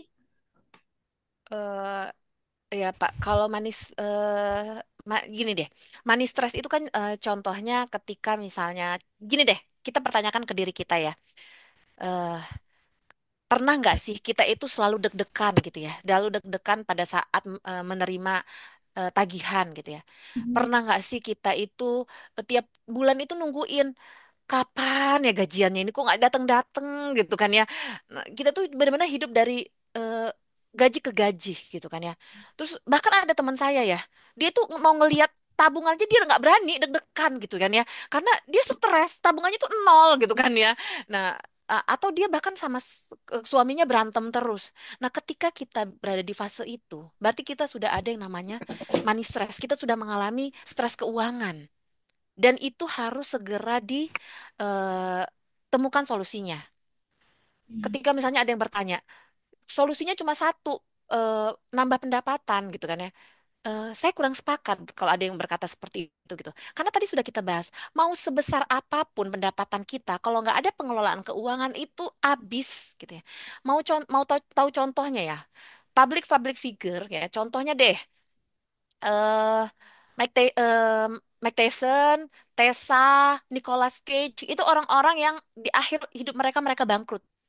Bisa bayangkan berapa pendapatan mereka dulu. Mereka penghasilannya nggak kayak kita loh, gitu ya, yang yang hitungannya berapa digit doang gitu ya. Tapi ternyata di akhir hidupnya mereka bangkrut karena hedon, nggak mengelola uang dengan baik gitu ya. Jadi, nah itu sebenarnya itulah kenapa saya bilang mau money stress seperti apapun, sebenarnya salah satu solusi adalah mengelola keuangan kita. Nah, ketika misalnya kita evaluasi, kita kelola dengan baik, ternyata pada akhirnya kita bilang, oh emang masalahnya saya harus nambah pendapatan nih. Itu beda kasus. Ketika kita sudah mengelola keuangan, kita sudah mengevaluasi, kita sampai pada kesimpulan, oh iya saya memang harus nambah pekerjaan apa pendapatan sampingan nih gitu kan ya. Itu beda kasus. Tapi kita sudah mengelola keuangan kita gitu. Begitu kira-kira Mbak Acil ya tadi yang pertanyaan pertama ya. Berarti untuk menyadari kalau kita tuh lagi di fase money stress, kita yang paling utama adalah takut ngelihat saldo rekening. Salah satunya, salah Iya, satu itu ciri-cirinya itu. takut ngelihat saldo rekening karena nggak sesuai ya Kak pemasukan sama pengeluaran Iya. gitu kan. Karena nggak ada perencanaan keuangan yang baik gitu. Oke, terus ini ada pertanyaan lagi dari Kak Sudaryanti. Dulu waktu awal-awal menikah, saya sempat membuat buku kas sederhana kayak tanggal, uraian pemasukan, pengeluaran, saldo. Terus juga ketika ada pengeluaran kecil-kecil kayak beli snack atau minuman, tapi bentar-bentar doang, nggak ada yang lama, nggak ada yang telaten gitu. Terus dia pengennya gimana sih gambaran jelas praktik tentang keuangan rumah tangga menurut Kak Rilia? Baik, saya izin boleh share screen ya, biar Boleh, lebih kebayang gambarnya ya. boleh. Silakan Kak. Kebetulan saya itu orangnya visual ya, kakak-kakak. Jadi kalau misalnya nggak pakai gambar atau apa itu kadang-kadang, Kak eh, hilang. Suaranya gantian. oh serius? Dah. Enggak, ada kok. Sudah ada ya. Nih, jadi Putus-putus. Putus-putus. Udah. udah. Jadi Kak Sudaryati ya, Sudah. sudah ya. Jadi gini, pendekatan yang ada di buku ini adalah bagaimana cara mengelola keuangan itu secara komprehensif gitu ya. Dimulai dari awal hingga akhir. Dimulai dari kakak itu membuat suatu anggaran yang bisa memandu kakak dalam em, mengelola keuangan gitu. Jadi kakak itu terpandu berapa banyak saya harus mengeluarkan uang untuk keperluan makan, berapa banyak saya harus mengeluarkan uang untuk transportasi, untuk gaya hidup misalnya gitu ya. Itu adalah di fase awal gitu sebenarnya. Walaupun di fase awal ini bisa dia bolak-balik dengan pencatatan keuangan ketika misalnya kita ingin merevisi anggarannya gitu. Menurut kita ngeras nih gitu ya, maka kita bandingkan dengan pencatatan keuangan kita. Fase selanjutnya itu setelah kita nyusun anggaran, kita tuh harus selalu mencatat keuangan kita. Seperti tadi pertanyaannya, saya dulu nggak konsisten. Memang Kak, yang paling berat itu adalah masalah konsistensi gitu ya. Tapi insya Allah percaya deh Kak, kalau Kakak konsisten terus, Kakak komit, itu lama-lama kebiasaan. Saya, walaupun saya orang akuntansi, di awal-awal juga saya males, Kak, nyatet buat keuangan pribadi saya gitu. Karena saya nggak kepaksa. Kalau di perusahaan kan saya dipaksa mencatat mencatat pengeluarannya perusahaan gitu kan ya. Lah ini saya nggak dipaksa gitu. Awal-awal saya males, tapi saya paksa. Akhirnya saya masuk pada satu fase di mana kalau saya nggak nyatet saya aneh. Saya langsung hari ini saya belum nyatet ya gitu. Jadi udah sudah menjadi habit saya gitu ya. Nah, itu yang saya bilangin ketika kita terus-terusan itu akhirnya kita akan terbiasa. Nah, setelah kita mencatat tadi dan kita juga menyusun anggaran, kita akan masuk ke fase mengambil keputusan. Jadi dari kita evaluasi tadi yang seperti tadi dibahas dengan Kak Dewi. eh kita evaluasi kondisi keuangan kita sehat atau tidak sehat gitu ya dari catatan-catatan keuangan kita. Ketika misalnya kita bilang, ih saya kebanyakan ternyata di aset tetap gitu ya, maka kita bisa ubah misalnya menjadi emas yang sesuatu yang lebih liquid untuk dijual gitu ya. Atau misalnya pada saat saya lihat, waduh, kok saya besar banget sih ini untuk pengeluaran makannya ini saya makan apa aja gitu ya. Saya kurangi, saya alihkan ke yang lain gitu. Itu bagian dari pengambilan keputusan. Bahkan ada kalau kakak nanti baca bukunya gitu ya, ada yang namanya namanya manajemen pemasukan, manajemen pengeluaran, manajemen arus kas gitu ya. Jadi kakak itu terbiasa untuk tahu bahwa ketika misalnya ada kondisi di mana pengeluaran lebih kecil dari pemasukan, itu belum tentu semuanya karena eh, pendapatan kakak yang kecil. Bisa karena memang pengeluarannya yang terlalu besar. Atau memang ada fase di mana kakak harus menambah pendapatan gitu ya. Jadi itu nggak bisa sembarangan kita lakukan kalau kita tidak mengevaluasi kondisi keuangan kita gitu. Nah, itu ada di fase berikutnya. Dan yang setelah itu kita juga bisa merencanakan keuangan. Kita bisa bikin saya dengan pengambilan keputusan tersebut berarti saya bisa berinvestasi sebesar 30%. Ketika saya berinvestasi 30%, saya akan menyisihkan dana pensiun yang akan ada 20 tahun ke masa akan datang sebesar misalnya 1 juta per bulan. Kemudian juga saya menyisihkan untuk dana pendidikan anak saya 2 tahun lagi yang akan masuk SD. Kemudian jadi itu perencanaan-perencanaan keuangan yang baru kita bisa lakukan ketika kita sudah mengevaluasi keuangan, Kak. Gitu ya. Jadi itulah kenapa saya suka banget dengan pendekatan ini kayak karena saya tuh jadi kayak komprehensif.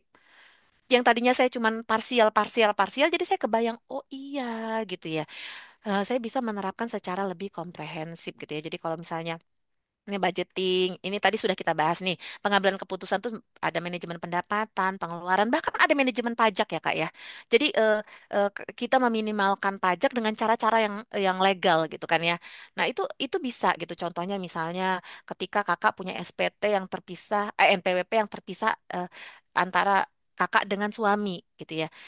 Kemudian misalnya kakak pegawai suami wira swasta, itu sebenarnya berpotensi untuk lebih besar pajaknya Kak gitu ya. Itu terjadi sama saya dulu. Ketika NPWP saya terpisah dengan suami, saya pegawai tetap suami wira swasta, ketika digabung akhirnya suami kurang bayar gitu ya. Nah, itu sesuatu yang bisa kita manage ketika kita sudah memiliki pencatatan gitu, mengevaluasi keuangan gitu dan lain-lain gitu Kak. Kira-kira seperti itu ya, Kak ya. Oke, berarti kalau untuk eh apa tadi yang ditanyanya? Konsistensi ya. Itu bisa dimulai dulu memang dipaksa gitu. Karena hal-hal yang awalnya dipaksakan ujung-ujungnya bisa jadi kebiasaan gitu. Terus untuk praktik keuangannya tadi juga udah ditampilkan slide ya Kak sama Karilia dan itu sangat menarik untuk dipraktikkan. Cuman untuk aku kayaknya butuh belajar banyak lagi nih soal keuangan-keuangan ini. Apalagi soal penerapannya dalam Mhm. kehidupan. Soalnya aku dikit-dikit ngopi. Kalau nggak ngopi rasanya mau mati. Ya, single, single, belum punya tujuan keuangan, biasanya begitu. Jadi aku memang harus mulai membuat tujuan keuangan aku ini untuk apa gitu ya Kak ya. Betul sekali, Mbak Acil. Terus ini ada pertanyaan dari Kak Mary. Wah, Kak Mary ini punya dua pertanyaan nih. Yang pertama, sebagai seseorang yang belum menikah, bagusnya kita punya tabungan untuk biaya pernikahan dulu atau beli rumah dulu. Bagusnya fokus ke yang mana dulu nih Kak? Ini pertanyaan yang pertama. Boleh langsung dijawab dulu aja Kak. Itu dikembalikan ke pribadinya sih, Kak Mary ya. Kalau memang jadi gini Kak, yang namanya tujuan keuangan itu kan ada yang namanya jangka pendek dan jangka panjang gitu ya. Nah, itu dikembalikan ke pribadi. Kalau memang Kak Mary akan menikah dalam waktu 1 tahun ke depan, maka jadikan itu tujuan jangka pendek gitu kan ya. Dan mungkin dari porsinya itu, misalnya Kak Mary punya alokasi tabungan 1 juta per bulan gitu ya Kak ya. Maka misalnya karena Kak Mary akan menikah dan punya target jangka pendek, Kak Mary menyisihkan 800.000 untuk pernikahan, 200.000 untuk rumah. It's okay gitu ya. Itu disesuaikan dengan pribadi masing-masing, dengan tujuannya jangka pendek atau enggak gitu, dengan manakah yang penting buat dirinya gitu. Jadi akan berbeda gitu ya, setiap orang. Seperti itu Kak Mary. Oke, berarti Cuma memang kalau Kak Mary belum punya target menikah jangka pendek gitu ya, maka ya lebih baik porsi terbesarnya di rumah gitu kan, karena kalau rumah itu udah insya Allah akan meningkatnya itu pasti gitu ya, walaupun belakangan kalau eh, kakak lihat ya sebenarnya momen untuk beli rumah sekarang loh, harga rumah lagi pada turun, kita lagi resesi, kita resesi Kak. Eh, Banyak sekali orang-orang yang menjual rumah yang karena tidak laku akhirnya diturunkan harganya Kak, gitu. Jadi sebenarnya salah satu cara gitu ya ketika kakak-kakak punya tabungan itu adalah melihat kondisi seperti ini nih. Ketika kondisinya apa namanya sekarang nih, oh eh, memang udah punya alokasi tabungan rumah gitu ya. Kemudian dilihat kondisinya ada rumah murah ya dibelikan gitu ya. Kecuali kalau memang dipaksakan jangan. hmm, Misalnya Kak Kak Acil sebenarnya punya tabungan pernikahan gitu ya, 100 juta gitu kan. Terus habis itu belum tahu nih, belum dilamar-lamar kan, tapi insya Allah akan dilamar gitu kan ya. Nah terus terus ada rumah, ada rumah murah gitu kan ya. Terus Kak Acil menghabiskan seluruh uangnya ke sana. Itu Kak Acil perlu pikirkan lagi ya, karena yang namanya rumah ketika Kak Acil beli itu nggak bisa langsung jual. Rumah itu sesuatu yang agak sulit untuk dijual, dia tidak liquid gitu ya. Jadi kalau misalnya tiba-tiba Kak Aceh udah beli, menikahnya tahun depan, nah itu kan berbahaya, akan menimbulkan masalah di kemudian hari ya. Makanya itu yang namanya kenapa kita butuh perencanaan keuangan Kak, gitu ya. Karena hal-hal seperti itu. ya berarti disesuaikan lagi ya Kak Mary dengan jangka waktunya mungkin ya. Kalau misalnya dalam jangka waktu dekat bakal nikah, kayaknya jangan beli rumah dulu karena nanti tubruk kan nih keperluan nikahnya, keperluan setelah menikahnya lagi. Ntar uangnya udah habis buat beli rumah, tapi rumahnya kosong gitu. Jadi ada masalah baru Tapi kan nanti gitu. sekarang ini kan nikah tuh lagi ngetren tuh intimate wedding. Jadi Ya, mending dananya dialokasikan ke rumah aja. Setuju, Nikahnya setuju di kalau itu. ini aja kan, nikahnya di KUA atau di mana catatan apa itu ya kalau misalnya yang non muslim gitu. Jadi intimate wedding aja Kak Mary. Jadi uangnya tabungannya untuk rumah aja gitu, untuk kehidupan setelah pernikahan yang ternyata banyak banget tapi itu kembali lagi ke ini ya, kadang Iya, kan orang keluarga yang tua tidak Kak, ya. orang tua loh Kak. betul. Saya dulu juga pengennya Mm-mm. begitu, Kak. Tapi Mm-mm, demi birrul mm-mm. walidain gitu ya, daripada jadi masalah di kemudian hari gitu ya. Akhirnya ya Iya. sudah merelakan tabungan gitu Mm-mm. kan ya demi Betul. pernikahan. Karena ya Mm-mm. Indonesia ya kita nggak bisa Iya, menafikan. Nah, yang namanya betul. Indonesia keluarga itu penting ya kak ya, yang masih sangat mendominasi, masih sangat mendominasi bahkan hingga setelah menikah. Iya, betul. Ini lanjut ke Yuk lanjut, pertanyaan Sil. kedua dari Kak Mary. Apakah dalam pengelolaan keuangan itu juga didukung oleh rekening yang kita miliki seperti harus lebih dari satu atau gimana kita mengatur pembagian untuk hal ini gitu. Kalau misalnya dia punya rekening yang lebih dari satu, gimana cara mengatur pembagiannya gitu Kak? Jadi gini, kalau saya gitu ya, dulu saya pernah pernah ada di fase yang punya rekening tuh sampai 7. Hmm. Kenapa? Karena saya dulu susah komitnya, gitu ya. Saya belum terbiasa. Jadi saya memaksa diri saya itu benar-benar saya paksa itu. Yang ini untuk pendapatan, habis begitu masuk tabungan dari gaji itu langsung saya alokasikan. Ini untuk keluarga, ini untuk tabungan, ini untuk apa? Saya punya rencana jangka pendek gitu kan. Ini untuk ini, itu benar-benar saya bagi. Tapi permasalahan berikutnya adalah saya keluar lumayan banyak biaya ya, biaya bank gitu kan ya. Nah, itu sesuatu yang harus saya terima konsekuensi itu. Namun kalau ditanya, sekarang saya punya tabungan berapa? Saya cuma punya 2 kok. Kenapa? Karena saya sudah bisa komit. Saya sudah Iya. bisa menjalankan. Saya sudah terbiasa untuk komit gitu ya. Jadi kalau memang gitu ya kesulitan untuk awal nggak masalah.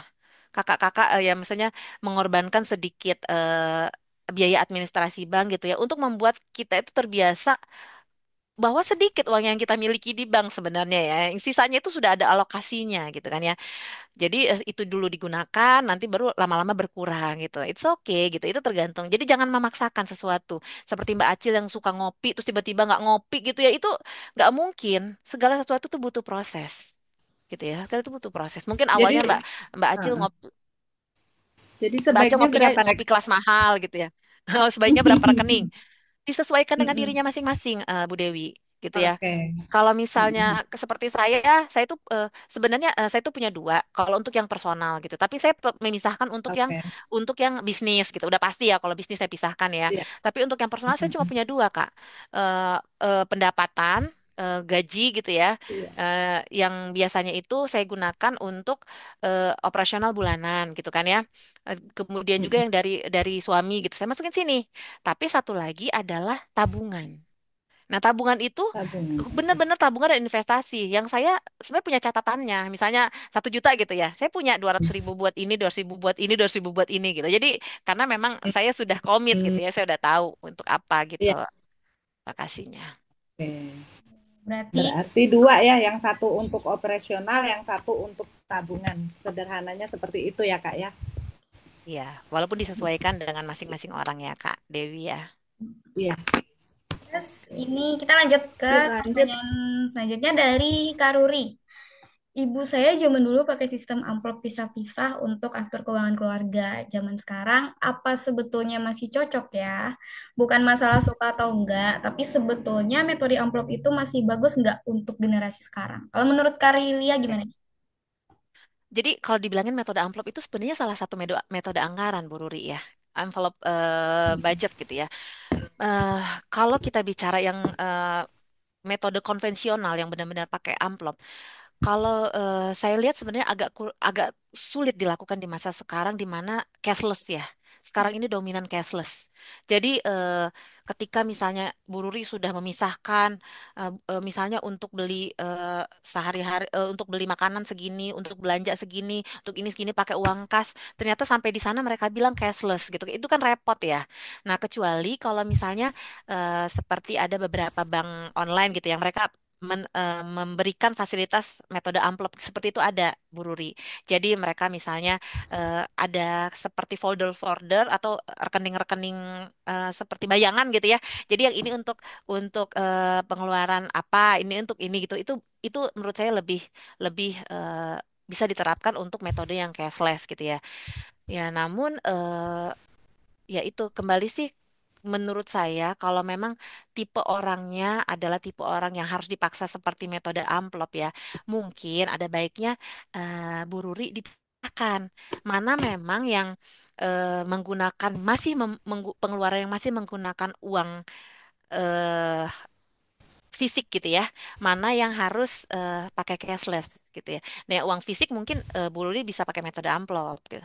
Namun ada juga bagian yang memang khusus diperuntukkan untuk membayar secara cashless gitu. Seperti itu kira-kira Bu Ruri. Karena memang kondisi kita sulit ya sekarang ya. Kalau kita pakai uang cash nggak banyak, bahkan di kafe-kafe itu sering ditolak gitu kan ya, di tempat makan sering ditolak. Kami hanya menerima cashless gitu kan ya.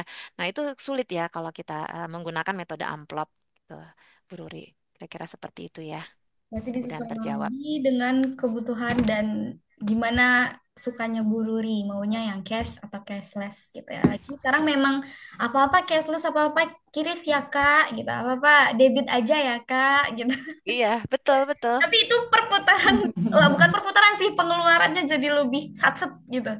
Dikit-dikit Iya. kiris. Beli bakso aja kiris. Nah, itu harus dicatat. Tapi kalau saya lebih suka cashless loh. Tahu nggak kenapa? Karena Kenapa? saya gampang untuk nyatet. Jadi saya, Gampang di iya, track ya. di track. Kalau saya nggak pakai cashless, Ya. justru saya suka bingung. Saya tadi ngeluarin buat apa ya, gitu kan ya? Betul, Karena kan saya tidak mencatat secara betul. langsung online gitu, enggak. Biasanya itu saya kalau kepaksa saya tulis di catatan lagi di HP gitu ya, baru saya pindahkan. Nah, begitu ada cashless, saya nggak perlu lagi. Saya cuma buka e-banking saya liatin, oh ini catat untuk ini, untuk cantik ini lebih gampang. Makanya saya kalau saya tipe yang saya pasti curious. Kalau saya selalu curious sampai ke beli lontong aja ya. Ada kan ya lontong pinggir jalan yang ada QRIS-nya, saya pakai QRIS. Biar ini tercatat, saya tinggal memindahkan ke catatan saya sesudah itu kan. Lebih enak. Kalau saya sih begitu tipenya Tapi ya. kalau di aku, penggunaan kiris tuh bener-bener bikin aku boros, Kak. Jadi, waktu masih baru-baru ada kiris itu kan aku dikit-dikit kiris, dikit-dikit kiris. Memang sih trackingnya jadi lebih gampang kan. Maksudnya kita nggak ada yang ke skip, ini tadi beli apa aja, buat dipakai apa aja. Ya memang nggak ada yang ke skip. Cuman, kok jadi boncos banget nih semenjak ada kiris gitu loh. Nah, akhirnya aku memutuskan, ini karena aku pribadi ya, pengalaman aku pribadi, aku memutuskan untuk mengurangi konsumsi melalui e-wallet gitu. Jadi memang aku tarik uang itu seperlunya aja gitu. Jadi uang di dompet itu memang untuk hal-hal yang mendesak aja gitu. Jadi aku nggak dikit-dikit kiris kalau misalnya mau beli sesuatu dan mereka bilang ah bisanya kiris kak, oh ya udah nggak jadi gitu. Jadi aku akhirnya itu nggak jadi jajan gitu, nggak jadi. Coba mungkin Mbak Acil coba deh. Kak Acil nanti mungkin setelah ini Kak Acil mulai bikin planning gitu ya, tujuan keuangan Kak Acil gitu, anggaran gitu ya. Kemudian apakah persepsi Kak Acil tentang QRIS akan berubah ketika Kak Acil ini cuman sharing kita gitu ya. Apakah dengan nanti Kak Acil sudah mulai membuat tujuan keuangan, sudah punya anggaran yang bisa memonitor pengeluarannya Kak Acil gitu ya, bisa bertindak sebagai polisi nih anggarannya ya. Kak Acil juga nanti persepsinya akan QRIS akan berubah nggak ya? Aku nanti kita diskusi lagi ya Kak Acil ya Oke, sendiri ya. oke. Kalau Kak Acil sudah mulai seperti itu ya, saya penasaran Kak Acil karena Ya, bisa soalnya kakak tim saja kiris ya. karena bisa saja seperti itu karena Kak Acil memang belum punya Tujuan keuangan. anggaran tujuan keuangan dan anggaran yang bisa bikin Kak Acil tuh berhenti. Wait, wait, wait, wait gitu ya. Lihat catatan dulu udah berapa nih? Oh iya ya udah tinggal segini. Maka saya nggak boleh lagi belanja kopi gitu kan ya misalnya. Nah, mungkin bisa berubah gitu ya Kak ya. Oke, oke, aku bakal coba nerapin itu dan next time kita bakal diskusi lagi sih Kak. Ini seru banget sih. Tim Kiris dan tim Cash. Kamu dimonitor loh, Cil, hati-hati. Kamu dimonitor sama Kak Rilia. Tapi kan mumpung Besok nih, gratis loh. Gak besok apa-apa loh Bu WhatsApp ya. Dewi. Besok Konsultasi keuangan gratis loh itu. suara Bu Dewi. Terus Mbak Dewi, nggak suaranya nggak jelas. Oh iya, Mbak Acil sama Bu Dewi, aku izin share tentang bonus boleh ya? Aku boleh, mau boleh, boleh. nunjukin, Oh iya eh, benar, betul. mau nunjukin salah satu kelebihan dari buku ini. Aku tuh ngasih bonus pencatatan keuangan. Jadi sebenarnya bisa dibilang aku tuh udah lama ya nulis yang namanya punya aplikasi pencatatan keuangan tuh udah lama banget gitu ya. Tapi ada aja yang menurut aku tuh masih kurang.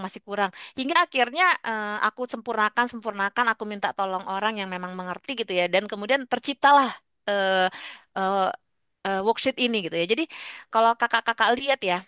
Worksheet ini, misalnya kakak-kakak memang sudah punya aplikasi, tapi tidak ada satu aplikasi sejauh ini yang aku tahu, yaitu menampilkan bentuk laporan seperti laporan akuntansi perusahaan. trust me gitu ya. Aku sudah bolak-balik mencari gitu yang namanya karena menurutku kenapa aku butuh ini karena aku butuh untuk keperluan pembayaran zakat salah satunya. Dan dengan aku punya posisi begini itu tuh jadi gampang banget ngitungnya ya. Jadi gini dari awal ya kalau aku boleh share ya kakak-kakak ya. Jadi yang namanya bonus yang aku kasih ini itu ada yang namanya dashboard untuk menunjukkan bagaimana ini angkanya ini Hmm. contoh semua ya kakak-kakak ya ini contoh gitu ya angka-angka aku Iya. sengaja masukin angka biar kita lebih kebayang jadi ini bisa kelihatan overview bagaimana posisi keuangan kita gitu ya kemudian di sini kakak-kakak bisa mencatat transaksi harian gitu dengan cara yang sangat mudah kakak-kakak cuman tambahkan kolom misalnya pun mau kopi ini cuman cuman ubah misalnya ini ya kakak ubah tanggalnya gitu kan ya tanggal 1 misalnya Februari 2025. Sudah langsung ada bulan Februarinya, misalnya kakak bikin di sini bebannya ya. Terus di sini bahan makanan gitu kan ya. 5 juta misalnya ya. Kakak beli di awal bulan. Itu udah langsung ada gitu kan. Dan itu langsung terreflek di laporan Hmm. ini, laporan laba rugi. Dan laporan laba rugi ini bisa dilihat per bulan. Ini misalnya bulan Januari.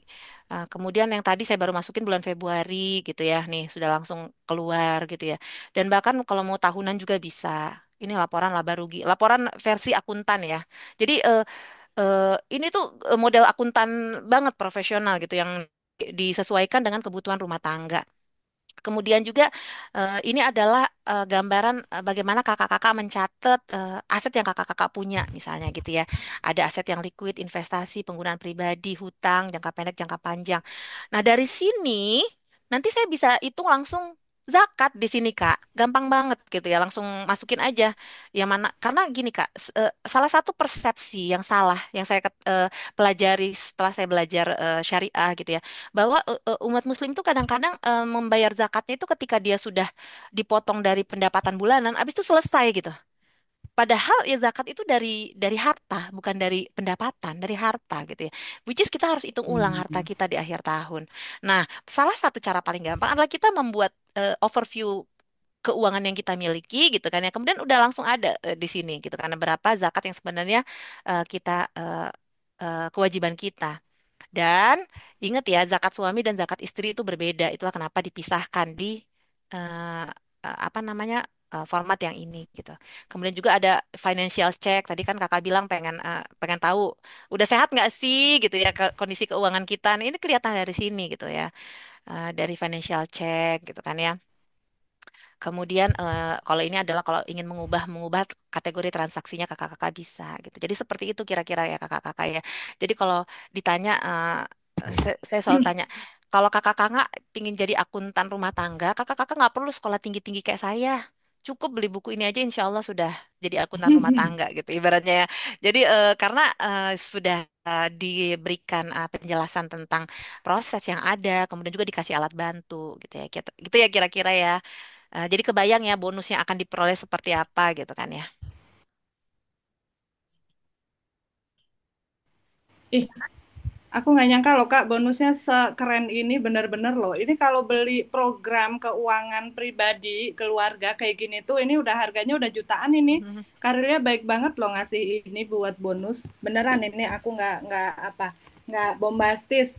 Ini soalnya aku sendiri pakai kan Kak di Stiletto ya untuk bikin laporan keuangan apa segala macam gitu tuh untuk bikin beli program akuntansinya aja model Excel kayak gini jutaan loh itu udah tahun kapan itu ini dengan buku harga 100 ribuan dapat bonus sekeren ini benar-benar deh Harilia benar-benar semoga jadi pahala jariah kakak ya Amin, nanti kalau amin, misalnya amin.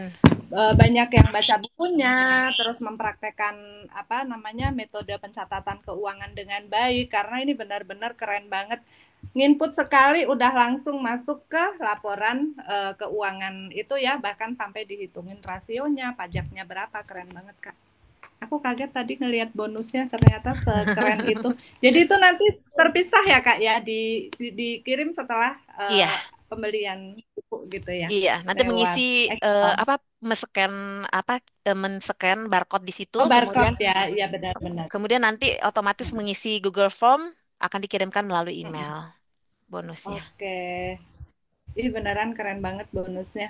dan sangat membantu. Mudah-mudahan Kak Rilia berguna bikin ya. sendiri. eh saya kerja Kak sama Rilia sama bikin orang. sendiri. Jadi idenya dari saya, terus saya minta tolong orang lain. Itu Ah, bolak-balik sih Kak Dwi, karena kan Kak Dewi, karena kan ya apa yang membuatnya juga kan tidak tahu maunya kita apa ya. Jadi bolak-balik saya review, bolak-balik. iya. Karena saya pengen apa ya, memberikan sesuatu yang memang biasa saya lakukan. Ini ada yang kurang nih, misalnya gitu kan ya, di review gitu ya. Kemudian di apa diperbaiki lagi, disempurnakan. Oke. Oh, ternyata Kak Mary Oke. nambah satu pertanyaan lagi nih. Kak Mary ini sangat aktif ya. Iya, silakan. Kalau Kak, terkadang juga keuangan kita jadi berantakan karena memberikan pinjaman kepada orang lain. Gimana ya cara menyikapi ini? Apalagi karena Nah, enak. kalau ini agak Betul. agak Aku mau repot nyimak ya. juga. Aku mau nyimak. Nah, mungkin solusinya kalau memang kita tipe orang yang menganggap kalau kita meminjami orang lain itu menambah pahala, Kak. Karena memang secara agama, kalau kita meminjamkan itu Iya. sebenarnya itu adalah kebajikan, tabungan kebajikan namanya gitu ya. Nah, kalau memang kita menganggap kita termasuk kategori orang seperti itu, kita harus membuat itu ke budget. Kita alokasikan di budget. Kalau saya tipe yang nggak mau minjemin, Kak. Saya tipenya memberikan aja. Saya nggak mau minjemin, karena kalau diminjemin itu efeknya panjang. Misalnya dia minta 20 juta, saya kasih aja 200 ribu. Kalau saya mampunya 200 ribu gitu kan ya. Ya gimana, alokasi budgetnya cuma segitu gitu untuk memberikan ke orang. Karena sepengalaman saya minjemin orang itu nggak ada yang bisa balik. Gitu, karena ya, dan dia malah apa namanya ya, eh, hubungan kita jadi buruk, Kak. Sedangkan kita kan hidup di dunia ini, kita tidak ingin memutus silaturahmi gitu kan ya. Maka ya kalau memang kita eh, berkelebihan, ya kita jadikan aja anggaran kita. Jadi setiap bulan misalnya kita buat di situ anggaran, terlepas mau dipinjemin atau diberi atau di apa diberikan gitu ya. Kita sudah sisihkan 1 juta 2 juta. Jadi tidak memberatkan kita. Nah, ketika misalnya sampai pada fase ternyata apa ya, kita nggak punya alokasi untuk itu dan dipaksa, ya kakak harus bisa bilang enggak. Kenapa ya? Memang nggak punya gitu ya. Uangnya udah dipotong di depan. Misalnya kakak sudah motong uang tabungan di depan gitu kan ya. Nah, kemudian, ternyata apa namanya eh, uangnya itu dia meminjam, kita nggak punya alokasi lagi, ya terus bagaimana gitu. Cuman memang kalau kita misalnya bicara keluarga gitu ya, itu beda kasus ya, kayak itu sesuatu yang bisa kita siasati lah ya. Misalnya memang untuk keperluan minjamnya, misalnya untuk berobat atau apapun, ya mungkin kita bisa ambil dulu dari sebagian dari dana darurat kita, nanti sambil pelan-pelan kita kita apa isi lagi. Dan itu adalah sesuatu yang fleksibel ya. Tapi kalau kakak sifatnya nggak enakan terus, ya repot sih, Kak. Kita eh, salah satu caranya adalah kakak harus paksa itu, print tujuan keuangan kakak, tempel di tempel di tembok. Jadi ketika misalnya ada seperti itu, kakak ya gimana ya, ya kakak bantu sebisanya gitu ya. Selesai selanjutnya ya, ya usahakan agar dia mengerti juga gitu ya, kondisi kakak tidak selapang itu gitu ya. Oke. Aku tambahin Kak. Aku juga sering, maksudnya sering di ini ya. Kalau nggak pakai ini deh, pakai deadline. Jadi misalnya kita mau minjemin nih, karena aku juga orangnya nggak enakan nih Kak sama nih Kak Mary. Jadi pakai deadline. Misalnya mau ada yang ini nih mau pinjem gitu kan, terus kapan nih dibalikin gitu. Jadi udah langsung di awal tuh udah langsung dikasih deadline. Misalnya sebulan, oke. Soalnya nanti sebulan uangnya mau kupakai untuk ini gitu. Jadi benar-benar harus tegas di awal. Kalau emang nggak mau, kalau dia nggak tahu nih misalnya, aduh iya nih nggak tahu nih kapan balikin gini gini gini, oh ya udah nanti kita kasihnya ya di bawah itu aja, dan itu sudah ya separuh diikhlaskan gitu, oh mungkin ini yang ini nggak balik nih atau dia nanti molor lama gitu. Jadi benar-benar harus kita ini perhitungkan di awal ya, karena kalau nggak ini bisa bikin anggarannya berabe kan Kak. Iya, Jadi betul betul berantakan. betul, kita punya tujuan juga, soalnya tujuan keuangan Iya, kita gitu. Tapi kadang kalaupun kita udah bilang, gantinya tanggal berapa nih? Misalnya bulan depan tanggal 20. ditagih lebih galak. Tapi pas Ya disetel itu tuh benar. Mereka pura-pura budak. Itu betul. Saya sering mengalami itu sih. Kesel Saya sering banget. mengalami. Itulah kenapa saya juga itu yang saya bilang saya sih memilih tidak meminjamkan ya. Saya memberikan semampu Benar. saya karena aduh Iya benar. pusing. Aduh, Kenapa jadi saya dilema yang banget ya repot itu. gitu kan ya. Dilema itu benar-benar Ujung-ujungnya ini susah. antara kita yang harus lebih keras atau mereka yang harus ini gitu loh. Ya, bayar aja. Ini kayaknya udah nggak ada pertanyaan lagi deh. Oh ya. Udah setengah 12 juga nih. Oh iya, udah setengah 12. Oke, ini Gak aku kerasa ya. udah. Iya, seru banget beneran. Jadi pengen ketemu langsung nih sama Kak Rilia. Ayo Kak bikin bedah buku Kak. Di Mudah mana gitu. iya Atau bikin mudah-mudahan ya. workshop deh yang Bisa Kak. langsung ini apa namanya? Offline Praktek gitu ya. gitu. Mm-mm. Iya, Mm-mm. mudah-mudahan ya Kak ya nanti saya udah ada rencana ke depannya gitu ya. Iya, Cuman workshop. masih dipersiapkan sih menuju ke arah sana. Karena ini penting banget sih benar-benar ya untuk para yang single dan untuk para emak-emak. Apalagi nih aku apa namanya? Aku baca nih survei di akhir tahun 2024 itu dari Good State menunjukkan kalau 70% masyarakat Indonesia itu tidak punya tabungan. Dan itu benar-benar bikin miris ya. Dan salah satunya itu ya yang bikin bukan salah satu ya, maksudnya ada beberapa hal yang bikin kenapa sih 70% orang Indonesia itu nggak punya tabungan gitu. Ada karena belanja impulsif tadi sudah dibahas, pendapatan tidak mencukupi, tidak terbiasa menabung, gaya hidup konsumtif, dan gaji tidak sebanding dengan gaya hidup. Dan ini semuanya berakar dari karena kita tidak melek dengan literasi keuangan pribadi dan rumah tangga ya Kak ya. Kalau itu kita sudah sadar betul nih punya tujuan-tujuan keuangan yang baik gitu, insya Allah kita akan ikut dalam 30%-nya ya yang orang Insya masyarakat Allah. Indonesia yang punya tabungan begitu. Oke. Oke, Kak Acil udah ada ini Oke. ini closing statement dari Kak Rilia atau mau dibacain kesimpulannya dulu nih, Acil? Aku bacain ringkasan dari percakapan kita tadi Ringkasan. aja kali ya. Iya. Oke, ini Mm-mm. ternyata Karilia nulis buku ini tuh berawal dari keresahannya ya, karena punya ilmu sebanyak ini tapi nggak diterapin dalam kehidupan pribadi dan kehidupan dalam rumah tangga itu kayaknya sayang banget ya Kak. Sementara harusnya ilmu-ilmu kayak gini sangat berguna untuk kita terapkan gitu. Terus buku ini juga hadir sebagai alat bantu teman-teman untuk mengatur keuangan jangka pendek maupun jangka panjang. Nah, kalau ngomong seberapa penting melek literasi keuangan udah jelas penting banget karena setiap rumah tangga tuh pasti butuh pemahaman pengelolaan keuangan demi menghindari kemungkinan-kemungkinan yang buruk lah soal keuangan di dalam rumah tangga. Terus juga aku nge-highlight poin yang sangat relate sih, apalagi untuk perempuan ya. Untuk belanja-belanja ini itu, kalau misalnya lihat barang yang lucu tuh diketawain aja nggak usah dibeli, nggak usah diketawain aja nggak usah dibeli. Jadi karena ini ya kita harusnya punya tujuan kan, tujuan keuangan. Nah, jadi kalau misalnya lihat barang lucu, udah ketawa aja. Ingat tujuan keuangan kita bukan buat yang lucu-lucu ini gitu. Jadi itu penting banget untuk diingat-ingat terus kalau kita punya Menarik sekali kesimpulannya Mbak Acil. tuh lihat banget loh Kak sekarang orang dikit-dikit ih lucu banget, ih beli ah, padahal nggak guna, padahal nggak butuh gitu Kak. Soalnya aku waktu itu juga gitu. Terus apalagi ya? Oh iya soal keuangan yang ini yang terbawa arus itu tadi ya pergaulan hedon. Nah, Kak, gimana cara kita biar nggak kebawa arus itu ya jauhin sebisa mungkin itu atau kita perkuat benteng diri kita. Nah, penting juga kita untuk terus-terus mengingat tujuan utama keuangan kita dan meningkatkan lagi kesadaran soal hal-hal yang prioritas karena dalam hidup ini kita nggak butuh pengakuan dari orang lain gitu. Terus soal pinjol juga sebisa mungkin hindari pinjol itu karena hanya akan menimbulkan masalah baru di kemudian hari terutama soal keuangan gitu. Nah, itu ringkasan dari obrolan kita yang sangat seru tadi. Kalau dari Karilia ada Kalau dari saya sih sebenarnya udah diringkas ya sama Mbak Acil gitu ya.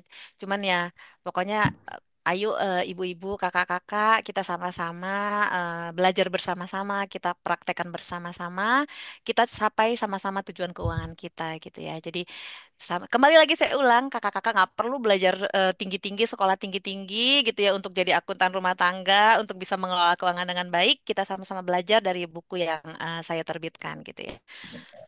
Itu aja Kak Dewi, Mbak Acil. Oke, ya. Oke, Terima kasih ya untuk Karilia. Nah, ini Terima kasih bukunya, sekali.